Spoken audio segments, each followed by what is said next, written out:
So the Industrial Revolution was paved by Edwin Drake's persistence. He believed you could economically extract oil from the ground. No one else did. He was proven right, and we live in a fantastic world today because of that. It's impossible, again, to understate what Edwin Drake did, but if you realize that his technology was considered an impossible-to-do feat. No one believed it could ever happen. And nowadays, they've got offshore rigs. They're going 5,000 to 8,000 feet deep into the ocean, and then they're going 3,000 to 4,000 feet under the ocean floor to pull out oil. To contrast what they're doing today compared to what Edwin Drake did 150 years ago, I believe that could be translated into our limited lifespans today, translated into biological immortality in the not-too-distant future. We do like to use analogies, by the way, to define why we think, while we can't live very long today, our average lifespans are around 80 right now, we can't do a lot today. In the not-too-distant future, we're going to accomplish something. And there's a little sentence there about how Edwin Drake's discovery had something to do with the Civil War. You see, the North depended on turpentine from the southern pines to power their lamps, to produce some sort of electricity and energy, not electricity, but energy for them. Well, by figuring out a way to pull oil out of the ground in western Pennsylvania, Edwin Drake gave the North a decisive advantage during the Civil War. So his discovery affected the outcome of that war, but even more significantly, his discovery enabled the Industrial Revolution, which has enabled the information technology revolution that we all enjoy today. A lot of individuals, cynical individuals, skeptics, say, well, maybe you will figure out a way to achieve biological immortality. Maybe you even go as far as to invent a way to upload people into electronic means, the transhumanist movement. But they say you can't afford it. People won't be able to afford that. The average person will die. They may even rebel because rich people will be able to live forever and poor people won't. But when Edwin Drake discovered oil, it was $10 a barrel back in 1858, 1859. $10 a barrel equates to a huge fortune today. Virtually no one could afford it. But because of the technology that Edwin Drake developed, oil went from $10 a barrel to less than 10 cents in a period of 1 year. So those who feel that cryopreservation is only for wealthy people, that individuals who are middle class or poor won't be able to afford it, well, it's just a matter of technological evolution. As the technology improves, it will become very inexpensive, as has long-distance telephone calls, information technology. A lot of expensive items in the past are now readily affordable to everybody. We feel that cryopreservation will be affordable to everybody in that not-too-distant future. This is just a chart showing how technology really does affect what mankind is able to do. We see a chart showing increasing oil production in the United States, and then we see it go down. And there was a fear when it was going down that we were going to run out of oil. That was the fear not just amongst the media and uninformed people. The experts said, we are running out of oil. But guess what?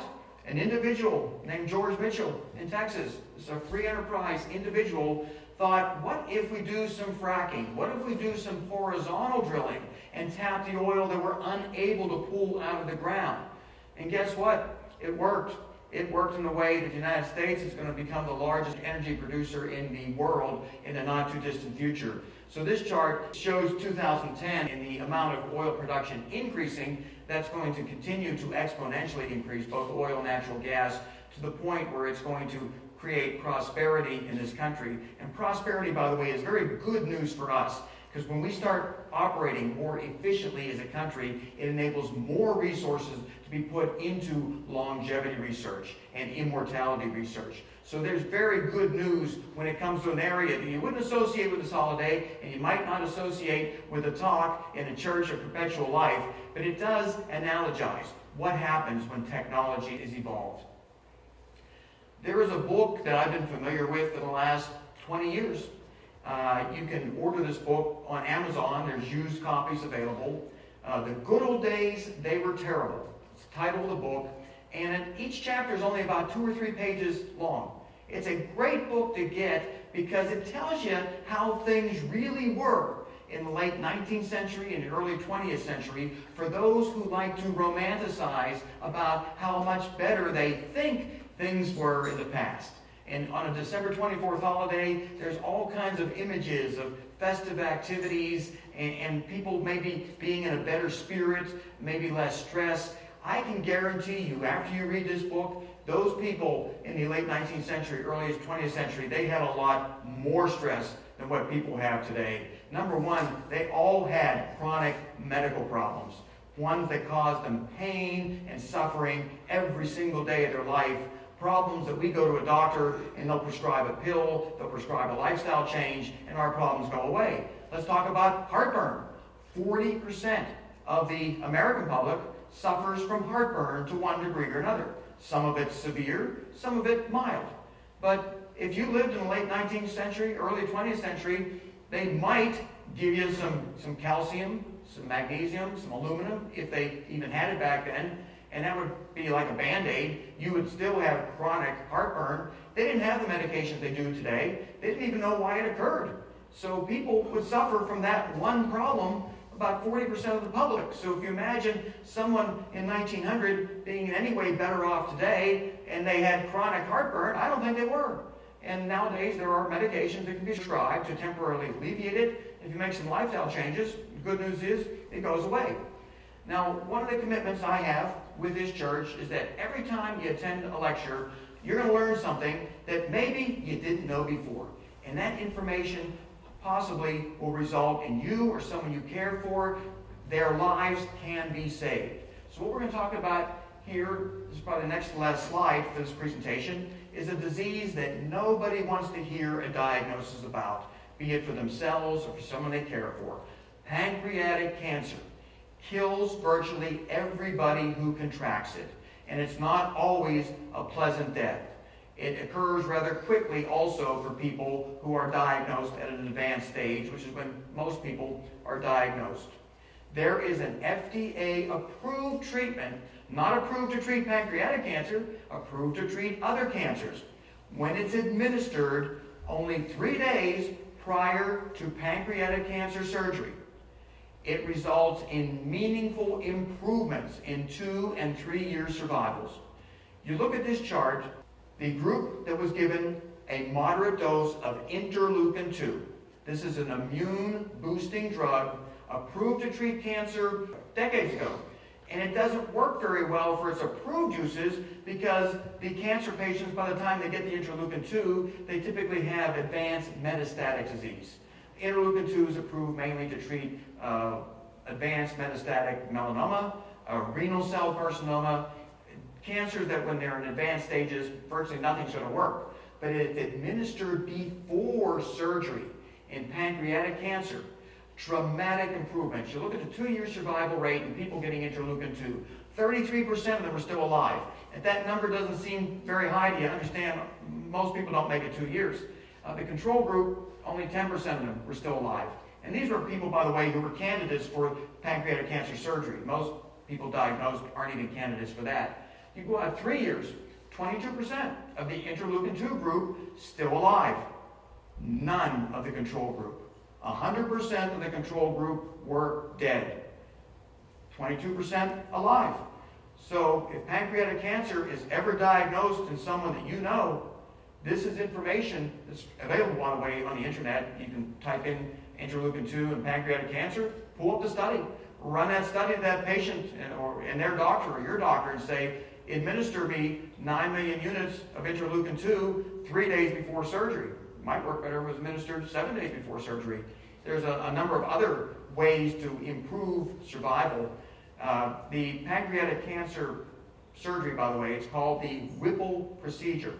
It was first described in 1935, the Whipple Procedure.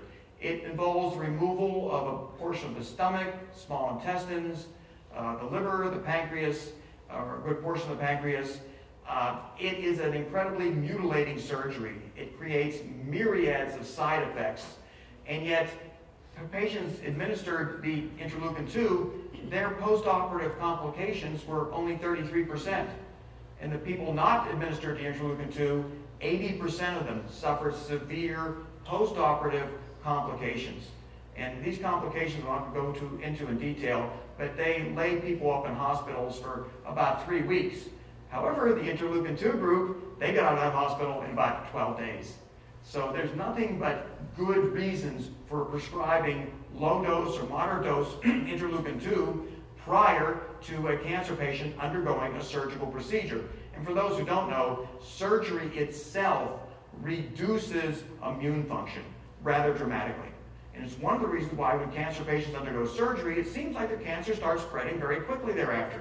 Their immune system was wiped out from the surgery, and then you add on the chemo, and then you really have a problem. So the secret here is a cancer diagnosis should be preceded before any conventional surgery starts with an immune augmentation program. And we're not talking about something you have to run offshore to get, or something that you have to buy on some website and hope it works. This is an approved drug, and more oncologists are recognizing the role that moderate dose interleukin-2 plays in treating cancer. But the trouble is, it's not being translated into the clinical practice of oncology. So a mission of this church is to disseminate information that's published in peer-reviewed scientific journals, and yet the public is made largely unaware. They're rendered almost impotent to use this information because their doctors, their hurried doctors, are not paying attention to their own medical journals.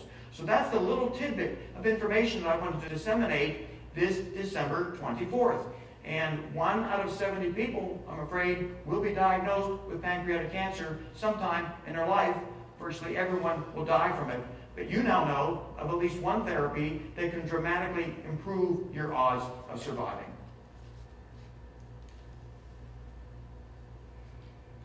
I think I've said everything that I have written here, but I'm going to just repeat a little bit of it. This is the journal where the study was done, Gastroenterology, 2006 issue. I've worked with innovative doctors for my whole life virtually, and they were telling me about interleukin-2 long ago. I've been recommending it to many cancer patients, and so often their doctors say, oh no, that doesn't work. And their doctors are right, it does not work against advanced metastatic disease. But when administered early in that disease process, it does work quite a bit different. And we need to always overcome the skeptics, the cynics, many of whom are in the oncology environment. And they're cynical because they're not delivering medicine in a scientific way. And as a result, their patients are dying, and they're thinking effective drugs like interleukin-2, again, it's been around for a long time. They're not using it right, and they're not prescribing it to their patients. If you really do have a pancreatic malignancy, and your primary oncologist, your surgeon is not going to prescribe it, you ought to go out and find a doctor who will. 9 million units injected subcutaneously, that can be done by almost any doctor. So you don't need your primary oncologist to be on board. You can just do it yourself. You should tell your primary oncologist you're doing it, but do this because it dramatically improves survival rates. Our prophet, Nikolai Fedorov, he has done so much as far as documenting what he foresaw mankind accomplishing. This service, by the way, is extremely unique. It's a remembrance of the resurrectables. It doesn't deal a whole lot with what people today can do now to extend their healthy lifespans. And this is the reason most people, I believe, will be coming to this church in the future. This is mainly for immortalists who are looking to remember those, many of whom are our friends and our family who are in cryopreservation right now.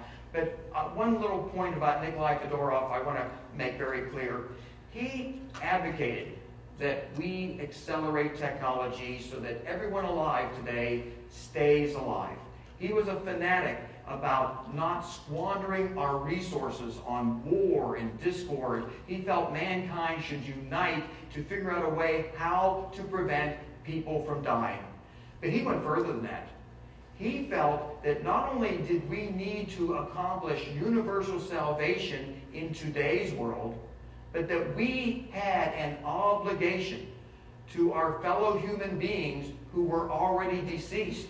And that obligation was to develop technologies that would result in the bodily resurrection. That's the bodily resurrection of all human beings who have ever lived. This is what Nikolai Fedorov preached in his books, in his many speeches. He advocated that we develop, mankind develop, some method to resurrect every human being who has ever existed.